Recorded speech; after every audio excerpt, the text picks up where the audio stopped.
आहे सगळं काही पॉझिटिव्ह त्याच्या मनासारखंच नाही, माझ्याही मनात त्या गोष्टी आहेत.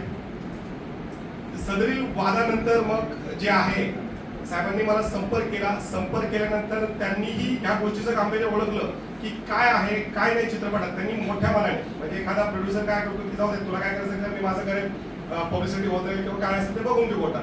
परंतु त्यांनी मोठ्या मनाने मला निमंत्रण दिलं, आपण पिक्चर एकत्र बसू, तुमचे काय प्रश्न असतील ते सॉर्ट आउट करू.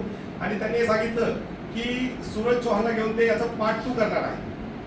म्हणजे ते हे म्हणले की आम्ही फक्त इथं एंडिंग केलेलं नाहीये, आज जरी पिक्चर आहे तर आम्ही त्याचा पार्ट 2 करणार आहोत. तसेच जे काही वादग्रस्त दृश्य तुम्ही सांगितलेलं आहे त्या ठिकाणी आम्ही स्पष्ट एक पट्टी टाकणार की मुला मुलींनी याचं अनुकरण करू नये, विशेष म्हणजे लहान मुलांनी.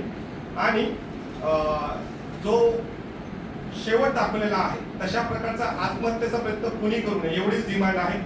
यानंतर मराठी चित्रपटाला अगोदर प्रेक्षक मिळत नाही, आपला मराठी पिक्चर पुढे जावा.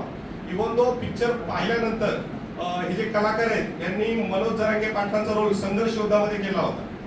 आणि एकेकाळी मी माझे मित्र ॲडव्होकेट गणेश मस्के आम्ही संघर्ष योद्धा म्हणजे जे मनोज जरांगे पाटील आहेत त्यांच्यासाठी नगर येथील प्रसिद्ध केस लढली होती. आज सुद्धा मी जरांगे साहेबांच्या आंदोलनाशी निगडीत आहे. जे काही असेल म्हणजे त्यांच्यासाठी कायदेशीर कामं असेल किंवा त्यांचं जे आंदोलन आहे त्यासाठी कामं असेल हे मी करत असतो. त्यानंतर मराठी माणसानं पुढे जावं ह्या हेतूने आम्ही एकत्र आलो, पिक्चर बघितला. पिक्चर खूप छान आहे, त्याच्यात वादच नाहीये. इव्हन माझ्या मिसेसने परत आपण सेपरेट जाऊन बघावं असं विनंती पण केली, म्हणजे आपण जाऊया. तर पिक्चर तो बघावा. आणि यानंतर मला बरेच फोन, मी जेव्हा सोशल मीडियाला बातम्या आल्या बरेच लोकांचे मला फोन आले, वाद आले. तर मी काय सांगतो की तुम्ही जेवढा तळमळतेने मला फोन करतात की सूरजचा पिक्चर रिलीज होऊ द्या, अरे तुम्ही जाऊन का बघत नाही? गरीब घरचं पोरगं मोठं झालं, आज तुम्ही फक्त फोनवर सांगता, सोशल मीडियाला मला नाव ठेवतात. अरे माझा सूरज चौहानला विरोध नाहीये, तर गरीब मी सुद्धा गरिबीतून वरती आलेलो आहे. माझा फक्त जो विरोध होता तो यांनी व्यवस्थित हँडल केला. परत जे काही अनुत्तरित प्रश्न राहिले ते पार्ट 2 मध्ये मांडणार आहेत. आणि शेवटचा जो एंड होता की एकमेकांना गोळ्या मारून ते पोरं हे करतात, कुणीही अनुकरण करू नये असंही ते आवाहन करतील. त्यामुळं हा चित्रपट त्यांचा हे व्हावा. आणि जे लोक नाव ठेवतायत, वाद करतायत, पिक्चर ऑलरेडी चांगलाच चालू आहे.